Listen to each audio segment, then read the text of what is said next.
Pernahkah kamu merasa hidup ini seperti lomba lari, di mana semua orang tampak berlari kencang menuju garis kaya di usia muda, sementara kamu tertinggal jauh di belakang? Di Instagram, TikTok, dan YouTube, seolah-olah anak-anak muda berusia 20-an sudah bisa pamer rumah mewah, mobil sport, jalan-jalan ke luar negeri, atau makan di restoran bintang 5. Lalu kita yang masih berkutat dengan cicilan motor, bayar kontrakan, atau bahkan sekadar memastikan besok ada uang buat belanja dapur, jadi merasa gagal. Apalagi di Indonesia sekarang, harga kebutuhan pokok naik hampir tiap bulan. Beras yang dulu belasan ribu sekarang tembus di atas Rp15.000 per kilo. BBM naik, ongkos ojek online ikut naik, sementara gaji kita sering tetap segitu-gitu saja. Jangankan buat investasi, buat nabung aja rasanya kayak mustahil. Ditambah lagi, biaya pendidikan anak semakin mencekik, cicilan rumah nggak pernah turun, dan kalau ada sakit mendadak, BPJS pun nggak selalu menanggung semua. Kenyataannya, banyak anak muda yang merasa terjebak. Di satu sisi ingin sukses cepat, ingin kaya sebelum usia 30, tapi di sisi lain, realita ekonomi Indonesia memaksa mereka hidup dari gaji ke gaji.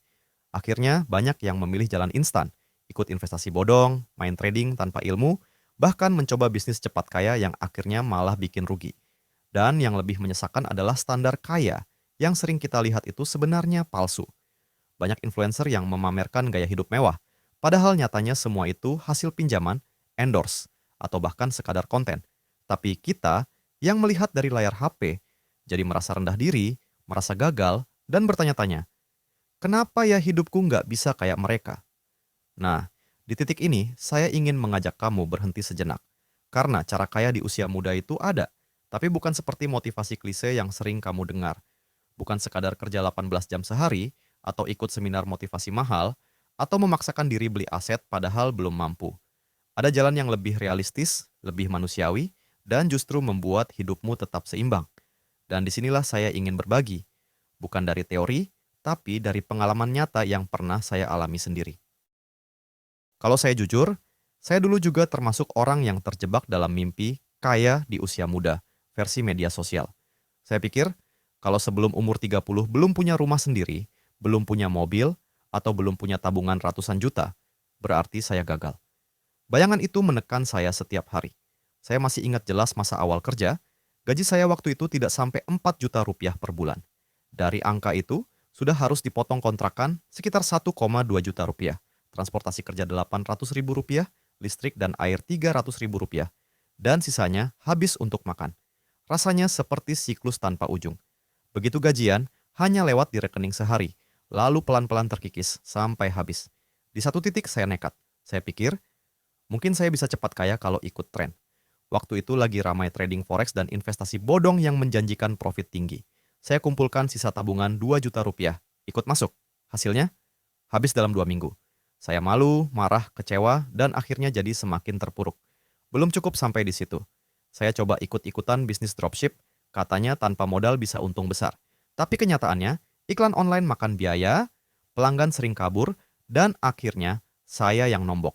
Rasanya seperti terjebak dalam lingkaran gagal coba gagal lagi. Di tengah keputusasaan itu, saya mulai memperhatikan orang-orang di sekitar saya. Ada teman kerja saya, gajinya nggak jauh beda dengan saya, tapi dia tenang-tenang saja. Dia nggak kelihatan stres, malah bisa sesekali liburan. Waktu saya tanya rahasianya, jawabannya sederhana.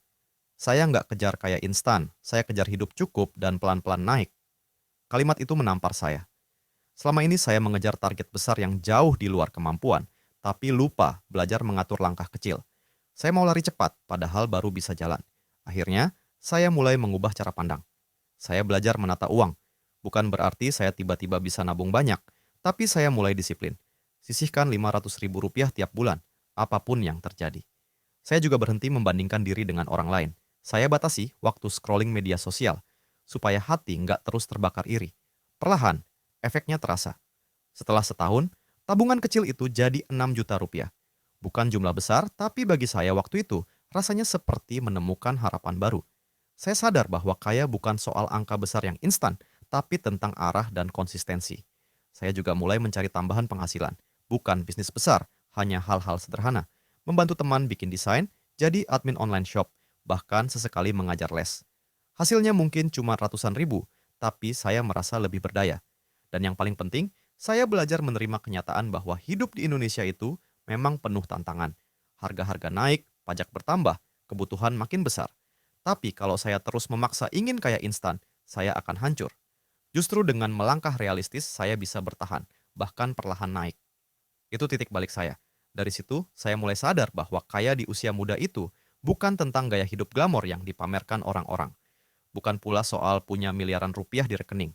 Kaya di usia muda adalah tentang menemukan keseimbangan, bisa memenuhi kebutuhan, punya tabungan darurat, menikmati hidup sederhana, tapi tetap menata masa depan. Dan itulah yang ingin saya bagikan kepada kamu sekarang. Cara yang beda dari motivasi klise, cara yang lebih membumi dan sesuai dengan realita hidup di Indonesia. Kalau kita bicara soal cara kaya di usia muda, kebanyakan orang akan langsung membayangkan hal-hal besar. Punya bisnis sendiri, investasi saham, properti, atau mungkin jadi influencer sukses dengan penghasilan miliaran. Tapi, jujur saja, itu bukanlah jalan yang bisa ditempuh semua orang. Apalagi di Indonesia, di mana mayoritas anak muda masih berjuang dengan gaji pas-pasan, biaya hidup tinggi, dan tekanan ekonomi yang terus meningkat. Jadi, apa sebenarnya inti dari menjadi kaya di usia muda? Bagi saya, ada 3 konsep sederhana tapi sangat kuat.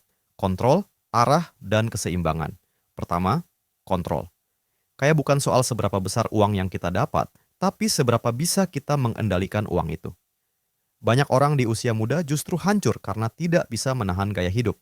Begitu gajian, langsung beli barang baru, nongkrong mahal, atau jalan-jalan demi self-reward. Padahal, kalau ditahan sedikit, uang itu bisa jadi pondasi. Contoh kecil, kamu dapat gaji 5 juta rupiah. Kalau semua habis buat gaya hidup, kamu nol lagi di akhir bulan. Tapi kalau kamu bisa kontrol, sisihkan minimal 10% untuk tabungan. Itu artinya kamu menanam benih, bukan besar kecilnya, tapi kebiasaan yang akan tumbuh jadi aset masa depan. Kedua, arah. Banyak anak muda yang bekerja keras, tapi tidak tahu kemana arah uang dan tenaga mereka. Ada yang kerja lembur tiap hari, tapi uangnya habis untuk bayar cicilan kartu kredit. Ada yang rajin bisnis kecil-kecilan, tapi hasilnya terus dipakai untuk gaya hidup.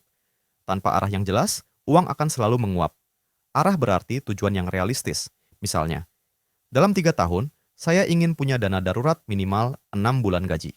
Atau, dalam 5 tahun, saya ingin DP rumah sederhana. Dengan arah seperti ini, kita jadi punya peta. Mungkin jalannya lambat, tapi kita tahu setiap langkah membawa kita lebih dekat ke tujuan. Ketiga, keseimbangan. Ini yang sering dilupakan. Banyak motivator bilang, kerja keraslah, jangan tidur, kejar sampai dapat. Tapi kenyataannya, hidup tidak sesederhana itu. Apa gunanya uang banyak kalau tubuh sakit? Apa gunanya rekening tebal kalau hubungan dengan keluarga hancur? Apa gunanya kaya cepat kalau mental terus stres? Kaya yang sehat adalah kaya yang seimbang.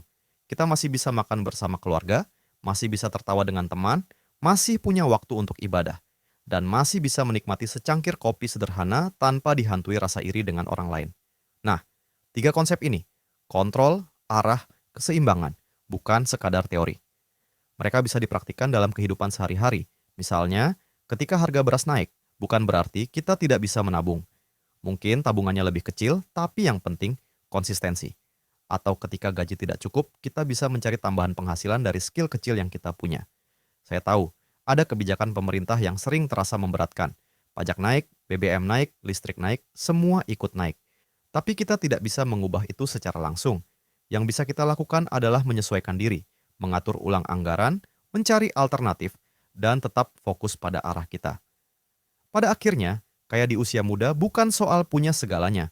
Kaya di usia muda adalah tentang punya rasa tenang, punya kontrol atas hidup sendiri, dan tahu kemana arah yang sedang kita tuju. Dan percayalah, kalau 3 hal ini kamu pegang, maka meski kamu belum punya mobil atau rumah mewah, kamu sudah lebih kaya dari banyak orang yang terlihat glamor di media sosial, tapi sebenarnya hancur di dalam. Untuk memperjelas konsep tadi, kontrol, arah, dan keseimbangan, saya ingin membagikan kisah 3 orang nyata yang pernah saya temui. Mungkin kamu akan menemukan dirimu di salah satu dari mereka. Tokoh pertama, Rina, 25 tahun. Rina bekerja sebagai kasir di sebuah minimarket di Jakarta. Gajinya hanya sekitar 3,5 juta rupiah per bulan. Banyak orang mungkin menganggap mustahil bisa menabung dari gaji sekecil itu, apalagi di kota besar. Tapi Rina punya kontrol. Sejak awal, ia memutuskan untuk hidup sederhana. Dia kos di tempat yang dekat dengan tempat kerja agar tidak perlu ongkos besar. Dia jarang nongkrong di kafe, lebih sering masak sendiri. Dari kebiasaan itu, dia bisa sisihkan Rp500.000 per bulan. 5 tahun berlalu, tabungannya jadi sekitar 30 juta rupiah. Dengan uang itu, dia ikut arisan rumah sederhana di kampung halamannya. Memang dia belum punya rumah di Jakarta, tapi dia punya pegangan nyata.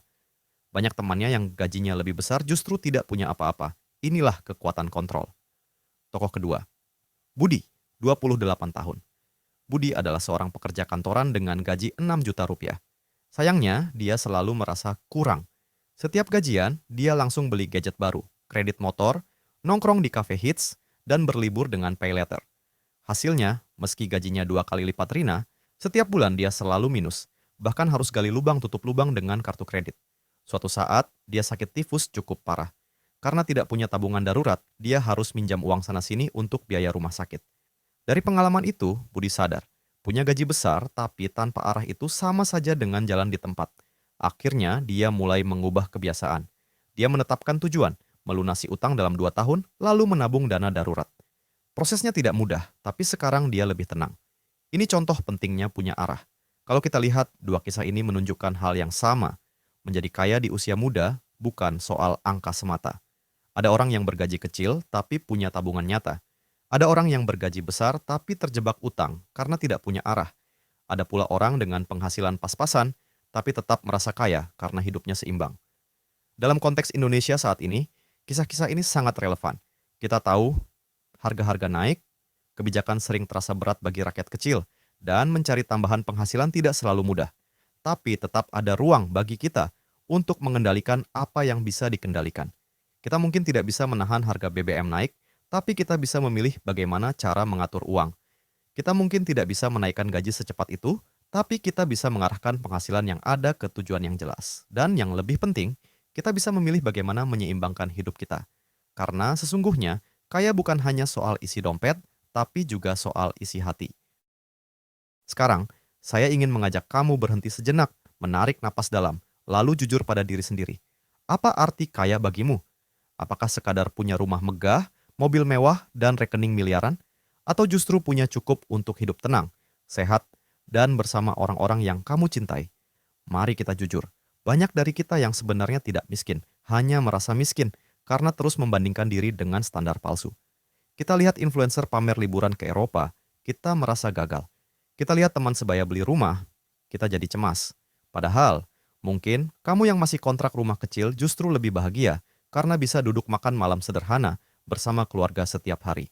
Saya ingin kamu tanyakan pada dirimu, apakah benar saya butuh semua hal yang saya kejar atau hanya ingin terlihat hebat di mata orang lain? Apakah saya sudah punya kontrol atas uang saya atau justru uang yang mengendalikan saya? Apakah tujuan finansial saya jelas atau saya hanya berjalan tanpa arah? Apakah saya sudah menjaga keseimbangan atau saya rela mengorbankan kesehatan dan keluarga demi harta yang belum tentu membuat bahagia? Kadang kita lupa, hidup bukan hanya tentang berapa banyak yang kita punya, tapi juga sejauh mana kita merasa cukup. Karena orang yang paling miskin bukanlah yang tidak punya apa-apa, tapi yang tidak pernah merasa cukup meski sudah punya segalanya. Coba bayangkan, kalau kamu bisa hidup dengan sederhana tapi hati tenang, bukankah itu lebih berharga daripada kaya raya tapi penuh hutang, stres, dan iri? Kalau kamu bisa punya arah jelas meski jalannya pelan, bukankah itu lebih pasti daripada mengejar cepat tapi akhirnya jatuh? Refleksi ini penting.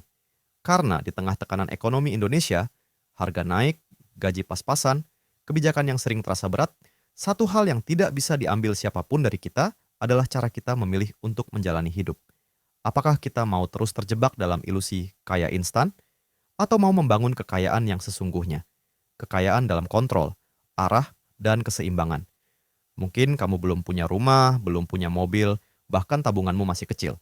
Tapi kalau hari ini kamu mulai mengendalikan uangmu, mulai menetapkan arah, dan mulai menjaga keseimbangan hidupmu, maka sebenarnya kamu sudah kaya. Kaya dalam proses, kaya dalam ketenangan, kaya dalam makna. Jadi sebelum kita bicara soal angka, mari kita tanya diri sendiri. Apakah saya sudah benar-benar tahu apa arti kaya bagi hidup saya? Sahabat, dari awal kita sudah melihat bahwa menjadi kaya di usia muda bukan sekadar soal angka besar atau gaya hidup glamor. Kaya yang sejati lahir dari 3 hal sederhana: kontrol, arah, dan keseimbangan. Kontrol berarti kamu tidak lagi dikuasai oleh uang, tapi kamulah yang menguasai uangmu. Arah berarti setiap langkahmu punya tujuan yang jelas, tidak sekadar habis di jalan.